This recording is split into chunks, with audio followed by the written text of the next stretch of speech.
Are you ready? I'm ready. I'm ready. I'm ready to talk about this. I'm ready to talk about this. I'm ready to talk about this. I'm ready to talk about this. We're talking about the Human Centipede 2.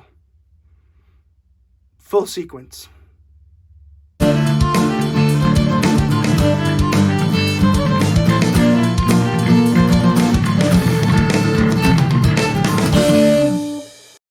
The Human Centipede 2 full sequence was released in 2011, and it was written and directed by Tom Six. No real spoilers for the film, but there really isn't a whole lot to spoil because there really isn't anything to spoil. It's pretty straightforward. But it stars Lawrence R. Harvey as Martin, who has watched the first movie and has decided to put that into real life on innocent victims because he has this weird poop fetish and murder fetish. It's really freaking weird. It's weird. And not in a good way either. Like, you know how there are some movies where you're like, ooh, that's weird. I like it. This is not one of them. This movie is awkward as hell. I mean that, like, it's black and white for one, which let's talk about it. Let's talk about this film. It's black and white, which I assume was done for gore, because I know that, like, Quentin Tarantino did it once in Kill Bill. It was Kill Bill he did that for. And I get it, but it's already rated R, for one. And for two, there wasn't really a whole lot of gore to begin with. There wasn't a lot of blood. Arguably, there's more in the third and the first one than in this one. And this one it's so awkward. Lawrence R. Harvey is extremely untalented and not fun to watch. I mean, he says like one word in the whole film. Most of it, he's just like,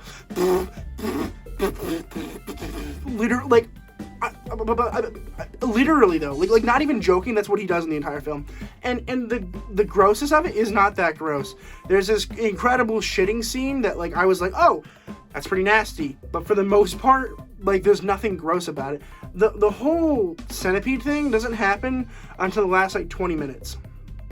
The rest of this film is him, like, jerking off with sandpaper while watching the first movie. Which, let me tell you, that was pretty messed up.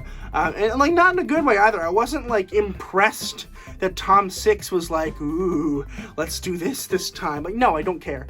I think it was interesting and kind of creative to introduce this film as a film that is based on the other film already pre-existing, right? That's like taking Iron Man and having Spider-Man watch Iron Man in his bedroom. Like, that's just like, it would blow your mind because Iron Man, the movie, does not exist in the world. But this is set in a separate world, or a separate universe, I guess, than the first one, where the first one exists purely as a film, and I think that was genius. That is the only good part of the film, was like, I was like, oh, hey, that's kind of cool. The rest of it, garbage. Like, really not good.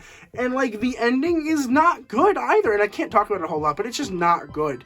There's this, a couple of people from the first film do come back, and I appreciate that, but also unrecognizable from the first film, and also I don't care. I really don't.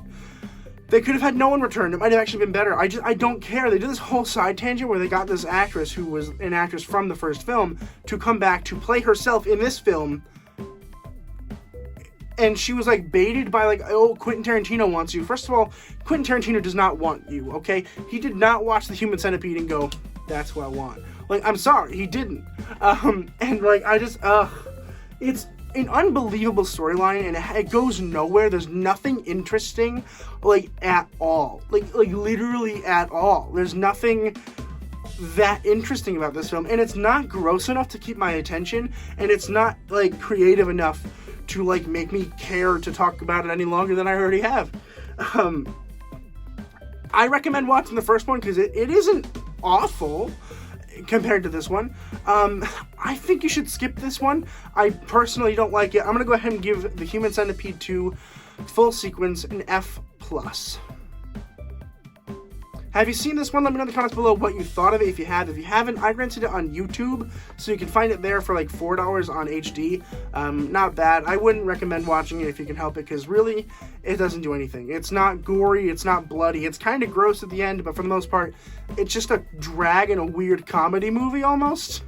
But yeah, let me know in the comments down below what you thought about it. Please consider subscribing. If you like talking about movies, this is definitely a place for you. That's all I do, literally all the time. I work in a movie theater, so I also get pre-releases a little early in case you want to get in touch with some movies early. Feel free to request down below what you want me to check out next. I will add it to the list somewhere down the line. I've got a lot going on, but I will add it somewhere, so definitely consider doing that. And as always, keep watching movies and television, stay educated, and I'll see you guys in the next video.